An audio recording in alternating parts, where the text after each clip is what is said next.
इसके बाद दोस्तों अपने स्टार्ट करते हैं जनसंख्या को प्रभावित करने वाले कारक कौन कौन से होते हैं। तो जनसंख्या यानी कि कोई ऐसा क्षेत्र जहाँ पे जनसंख्या सर्वाधिक रहती है, जैसे यहाँ पे है तो वो वहाँ पे जनसंख्या ज़्यादा क्यों रह रही है, उसको प्रभावित करने वाले जो कारक होते हैं उनको अपन आज जानने वाले हैं। तो सबसे पहले हम प्राकृतिक कारकों के बारे में जानने की कोशिश करेंगे।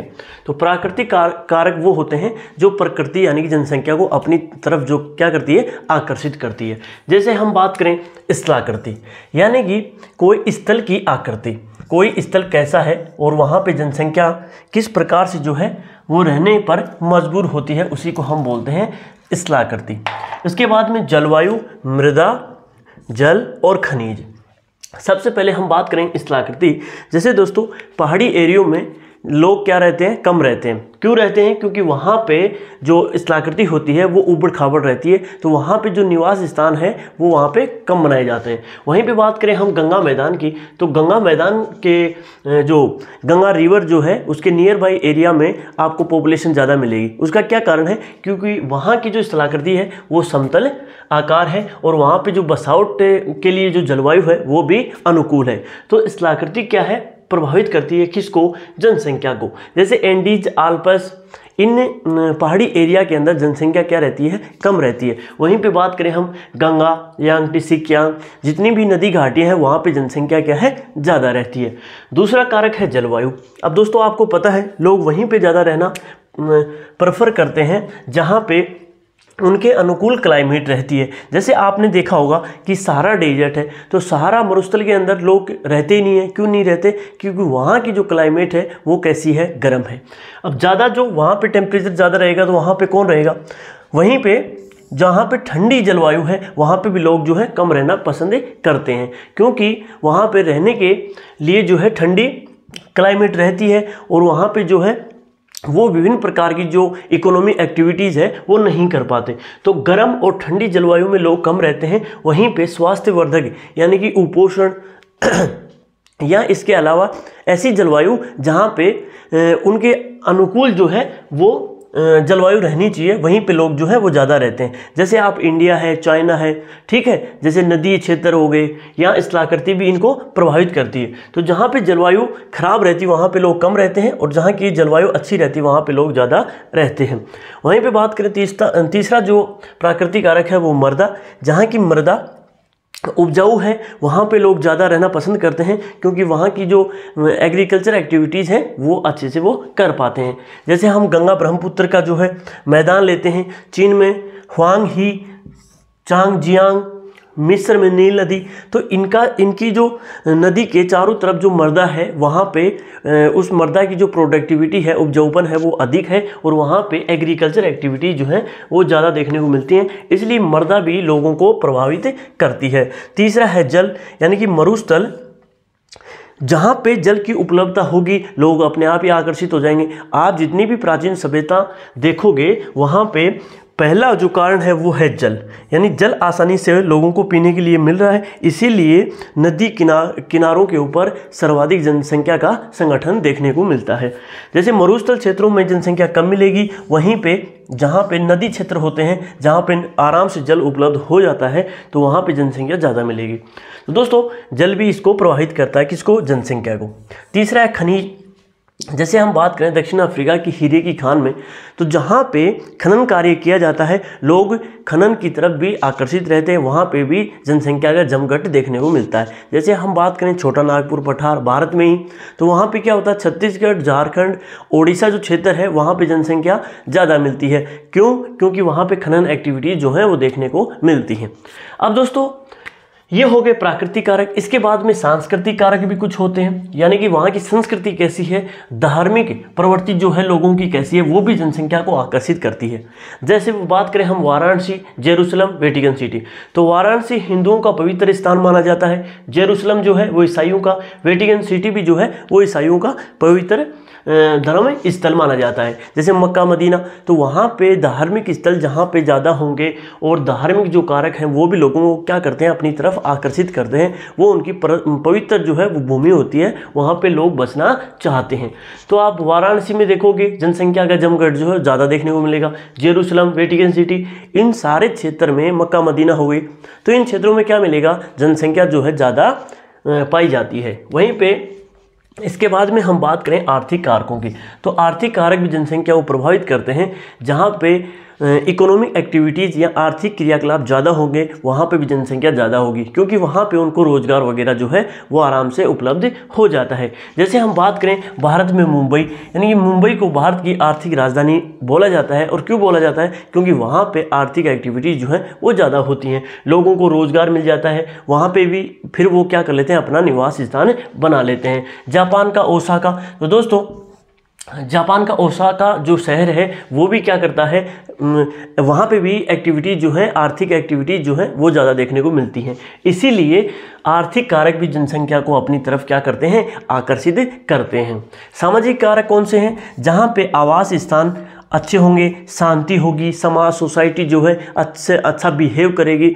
या हम बात करें जहाँ की एजुकेशन जो सिस्टम है वो अच्छा होगा, या बात करें वहाँ पे स्वास्थ्य सिस्टम कैसा है, तो वहाँ पे भी जो है जनसंख्या आकर्षित होती है। जैसे हम बात करें पीसफुल एरिया की तरफ हमेशा ही लोग क्या रहना पसंद करते हैं। जैसे आवास के तौर पे हम देखें, पुणे शहर जो है ऐसा है, वहाँ की जो क्लाइमेट है, वहाँ की सोसाइटी है वो अच्छे प्रकार की है, तो वो उनको आकर्षित करती है। एजुकेशन के तौर पे हम देखें तो बेंगलुरु इसका अच्छा उदाहरण हो सकता है। तो बेंगलुरु जो है वो इंडिया का वेलिकन सिटी है। क्यों, क्योंकि वहाँ की जो एक इन्वायरमेंट है, या वहाँ पे जॉब जो क्रिएशन है, या फिर देखें वहाँ की जो एजुकेशन सिस्टम वो अच्छा है, तो लोगों को अपनी तरफ क्या करता है, आकर्षित करता है। वहीं पे बात करें स्वास्थ्य सिस्टम, तो जहाँ का स्वास्थ्य या सोसाइटी जो अच्छी होगी वहाँ पे भी लोग ज़्यादा रहना पसंद करते हैं। जैसे हम बात करें केरला की, तो केरला के अंदर क्या है, इन्वायरमेंट अच्छा है और वहाँ पे लोग स्वास्थ्य के प्रति भी सजग हैं, तो वहाँ की जो सोसाइटी है वो आकर्षित करती है लोगों को स्वास्थ्य के प्रति। अब इसके बाद में दोस्तों हम बात करेंगे जनसंख्या परिवर्तन, कि जनसंख्या में परिवर्तन जो है हमेशा चलता रहता है, जनसंख्या कभी भी स्थिर नहीं रहती, तो इसके बारे में बात करेंगे। इसके बाद में दोस्तों हम बात करते हैं जीवन प्रत्याशा की, यानी कि लाइफ एक्सपेक्टेंसी, यानी कि लोग जो हैं वहाँ पे कितनी साल तक जी रहे हैं, उनको जीने की कितनी साल तक आशा है, उसी को हम क्या बोलते हैं, जीवन जीने की जो औसत आशा होती है उसी को हम क्या बोल देते हैं, जीवन प्रत्याशा बोल देते हैं। जैसे जापान में जो है एवरेज आदमी जो है वो 98 साल जीता है, वहीं इंडिया में जो है 68 साल तक ही जी पाता है, तो इसी को हम क्या बोल देते हैं, जीवन प्रत्याशा, कि कोई भी देश में जो है आदमी वहाँ पर कितने साल तक जो है जीवित रहते हैं, उसी को हम बोलते हैं जीवन प्रत्याशा। अब दोस्तों देखते हैं हम जनसंख्या परिवर्तन। जनसंख्या जो है उसमें परिवर्तन हमेशा आता जाता रहता है, कई बार जनसंख्या घट जाती है, कई बार बढ़ जाती है, लेकिन पिछले कई सालों में जो है जनसंख्या तीव्र गति से बढ़ रही है। जैसे हम देखें जनसंख्या परिवर्तन होता क्या है, तो एक निश्चित अवधि के दौरान लोगों की संख्या में जो परिवर्तन आता है उसी को हम क्या बोल देते हैं, जनसंख्या परिवर्तन बोल देते हैं। जैसे विश्व जनसंख्या में कई गुना जो है वृद्धि कई सालों में देखने को मिली है। जैसे हम बात करें 500 ईसा पूर्व में, तो दोस्तों 100 मिलियन ऑल ओवर वर्ल्ड की जनसंख्या थी। वहीं पे जब 0 ईसा पूर्व नहीं है, यहाँ से ईस्वी जो है सन स्टार्ट हो रही है, तो तब 170 मिलियन लोगों की जनसंख्या थी ऑल ओवर वर्ल्ड। वहीं पे 1000 ईसा पूर्व जो है 265 मिलियन जनसंख्या बनी हुई थी। 1500 ईसा पूर्व में 1500 ईस्वी जो है वहाँ पे 425 मिलियन जनसंख्या बढ़ी। अब देखो दोस्तों ये जो है ग्रो करती ही जा रही है। 1800 के अंदर 900 मिलियन जनसंख्या पहुंच गई थी। वहीं पे बात करें दोस्तों 1804 ईस्वी सन के अंदर ऑल ओवर वर्ल्ड की 1 अरब जो जनसंख्या वो पहुंच चुकी थी। वहीं पे बात करें 1900 के अंदर 1625 मिलियन, 1950 के अंदर 2 अरब 500 मिलियन, ठीक है दोस्तों, और 1974 के अंदर 4 अरब जनसंख्या पहुंच चुकी थी। 1999 के अंदर 6 अरब हो गई थी और 2025 तक अनुमान लगाया गया है कि 8 अरब जनसंख्या जो है वो पहुंचने वाली है। तो दोस्तों देखो ये जनसंख्या में क्या हो रहा है, धीरे धीरे परिवर्तन होता जा रहा है। तो अब दोस्तों देखें कि 1804 में 1 अरब जनसंख्या जो थी वो वर्ल्ड की हो चुकी थी। 1959 में 3 अरब, यानी कि 150 सालों के अंदर जो है वो दुगनी रफ्तार से जनसंख्या में परिवर्तन देखा गया है। तो दोस्तों 1999 में 6 अरब जनसंख्या पहुंच गई, जो मात्र 30 वर्षों के अंदर ही पहुंच गई। ऐसी जनसंख्या को जो है हम बोलते हैं जनसंख्या विस्फोट हो रहा है, यानी कि जनसंख्या की जो वृद्धि है वो तीव्र गति से देखने को यहाँ पे मिल रही है। तो 1959 के अंदर 3 अरब जनसंख्या पहुंच गई। ये क्या था? एक जनसंख्या विस्फोट था। और वहीं पे दोस्तों इसको बढ़ने में 150 साल लगे थे। वहीं पे 3 अरब से 6 अरब पहुंचने में मात्र 30 वर्ष का जो है टाइम वो लगा है। वहीं पे बात करें जनसंख्या वृद्धि के जो है मुख्य कारण कौन कौन से हैं, तो दोस्तों जो अब नई जो 21वीं सदी आई है उसके अंदर एक तो फूड शॉर्टेज जो होती है, खाद्य आपूर्ति जो है वो अब किसी प्रकार की नहीं होती, तो लोगों को जो है खाना आराम से मिल जा रहा है, इसीलिए जो है जनसंख्या अब जो है तीव्र गति से बढ़ने को मिल रही है। वहीं पे मृत्यु दर में कमी आई है। अब जो लोग आजकल जो है दवाइयाँ वगैरह लोगों को मिल गई हैं, तो उनकी जो है डेथ जो है कम होती यहाँ पे दिखाई दे रही है, तो मृत्यु दर में जो है कमी भी आई है। तीव्र जन्म दर, और दोस्तों लोगों को खाद्य आपूर्ति मिल ही रही है, सारी फैसिलिटी जो है उनको आराम से मिल रही है, तो तीव्र जनसंख्या जो है तीव्र जन्म दर भी यहाँ पे देखने को मिल रही है। अब दोस्तों मृत्यु दर और जन्म दर होती क्या है, तो जन्म दर वो होती है 1000 लोगों के ऊपर कितने बच्चे जो हैं वो जीवित पाए जाते हैं, उसको हम बोलते हैं जन्म दर, यानी कि 1000 लोगों के ऊपर जीवित संख्या जो है वही होती है जन्म दर। वहीं पे 1000 व्यक्तियों पर मृतकों की जो संख्या होती है वो होती है मृत्यु दर। अब दोस्तों एक होता है प्रवास, यानी कि एक क्षेत्र विशेष में हम क्या करते हैं, एक जगह से दूसरे स्थान पर जाते हैं, उसी को हम क्या बोल देते हैं, प्रवास बोल देते हैं। अब दोस्तों प्रवास के भी 2 प्रकार होते हैं, उनको भी हम यहाँ पे देखने वाले हैं। एक तो होता है आप्रवास, एक होता है उत्प्रवास। तो आप्रवास और उत्प्रवास क्या होता है उसको भी हम यहाँ पे देखने वाले हैं।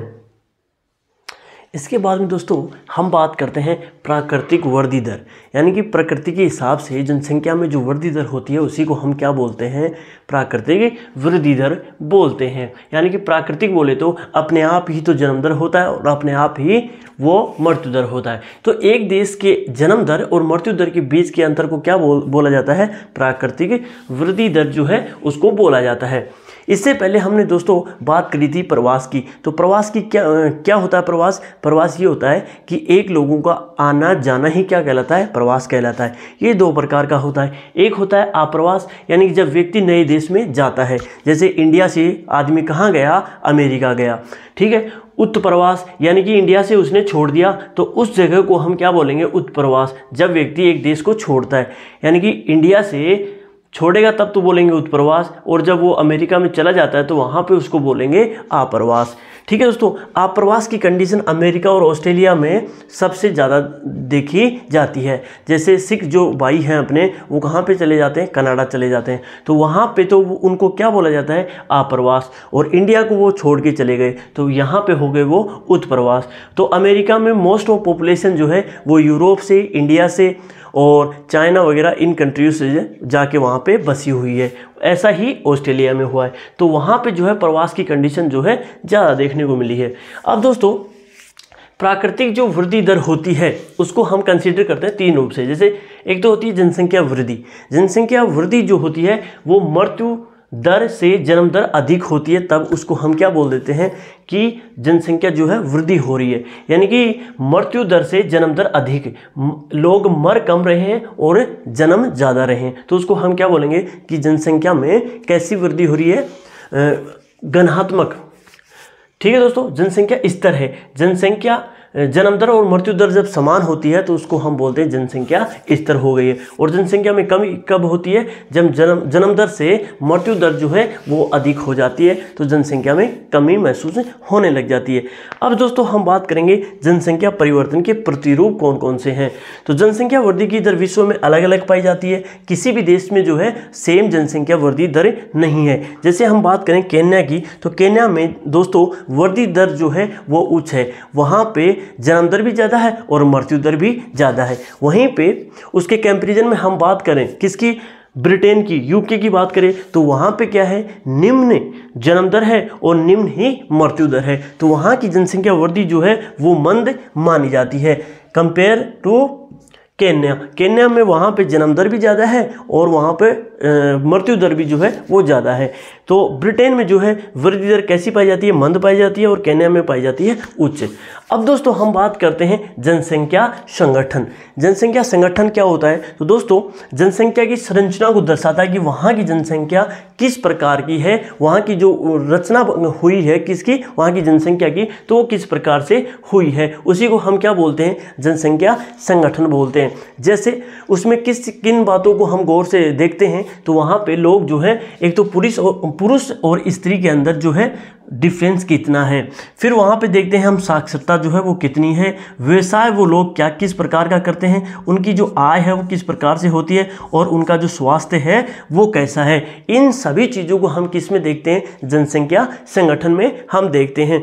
जनसंख्या संगठन की विधि जो है वो फेमस है, कौन सी, जनसंख्या पिरामिड। जैसे आपने देखा होगा एक ऐसा पिरामिड जो है वो हमें देखने को मिलता है, तो वो किस प्रकार का पिरामिड है, आयु लिंग उसको बोला जाता है। ठीक है दोस्तों, ये इस प्रकार का एक पिरामिड आपने देखा होगा क्लास 6th और 7th में, ये सेम वही है, इसको हम बोलते हैं आयु लिंग पिरामिड बोल दो या जनसंख्या पिरामिड बोल दो। इसके अंदर दोस्तों हम देखते हैं पुरुष और स्त्री के अंदर अंतर को, साक्षरता को, व्यवसाय को, आय को और स्वास्थ्य को। इसके बाद में दोस्तों हम देखेंगे कि जनसंख्या संगठन किस प्रकार से जो है उसकी संरचना बनी हुई है। इसके बाद में दोस्तों हम बात करते हैं जनसंख्या पिरामिड की। तो जनसंख्या पिरामिड क्या होता है, जनसंख्या की संरचना को प्रदर्शित करने के लिए हम जनसंख्या पिरामिड को बनाते हैं। जनसंख्या पिरामिड इस तरीके से बनता है, यहाँ पे पुरुष और स्त्री की जो है संख्या पता लग जाती है, और इस साइड जो है आयु वर्ग का पता लग जाता है। जैसे जनसंख्या पिरामिड जो है एक देश में आश्रित लोगों की संख्या को भी क्या करता है, ये शो करता है।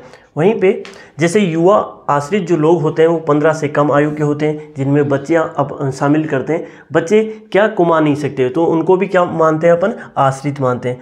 वहीं पे वर्ध जो आश्रित लोग हैं वो 65 वर्ष से जो अधिक होते हैं उनको हम बोलते हैं वर्ध आश्रित लोग, वो 65 से ऊपर के होते हैं। ठीक है दोस्तों, यहाँ पे जो है वर्ध आश्रित लोग, और कार्यरत जो कार्य कर रहे हैं कमा सकते हैं वो 15 से 65 वर्ष के लोग, उनको हम शामिल करते हैं। जैसे हम बात करें 3 एग्जाम्पल यहाँ पे ले रहे हैं, केन्या का जो पिरामिड है वो बनेगा ऐसा कि यहाँ पे जन्म दर जो कैसी है वो उच्च है, यानी कि छोटे जो बच्चे हैं वो अधिक मिलेंगे, और वहीं पे मृत्यु दर भी जो है वो अधिक है। तो इसका जो है आकार कैसा मिलेगा, आधार तो चौड़ा मिलेगा और ऊपर जो है तीव्रता से संकरा होता चला जाएगा। वहीं पे भारत का जो पिरामिड है मृत्यु दर कम है, युवा आयु वर्ग जो है वो ज़्यादा है। ये जो है युवा वर्ग जो है वो ज़्यादा आपको यहाँ पे देखने को मिलेगा। कहाँ पे, भारत में। मजबूत और वर्धमान बढ़ती हुई श्रम शक्ति, यानी कि यहाँ पे काम करने वाले लोगों की जो संख्या होती है वो अच्छी खासी होती है। उत्साहवादी जो जनसंख्या है वो इसको माना जाता है। तो भारत का जो पिरामिड है आयुलिंग पिरामिड, जनसंख्या पिरामिड, वो सर्वश्रेष्ठ दुनिया में माना जाता है। वहीं पे जापान का जो पिरामिड है वो कम जन्म दर यहाँ पे देखी जाती है, और आधार पिरामिड जो होता है वो सकरा होता है, यानी कि जो वर्ध लोग हैं जापान में वो भी ज़्यादा मिलेंगे, और यहाँ पे जो जन्म दर है वो यहाँ पे कम मिलेगी। तो यहाँ पे जो है कार्यरत जो लोग हैं उनकी संख्या जो है कम देखने को मिलती है। तो दोस्तों ये जो 3 है पिरामिड, ये हमने जानने की कोशिश करी। यहीं पे हमारा जो मानव संसाधन का चैप्टर था यहाँ पे कंप्लीट होता है, और इसके बाद में हम स्टार्ट कर रहे हैं 9th की ज्योग्राफी। तो आप लोगों का यहाँ तक धन्यवाद। किसी प्रकार की कोई समस्या आई हो तो आप कमेंट बॉक्स में लिख के हमें बताना। आप लोगों का बहुत बहुत धन्यवाद।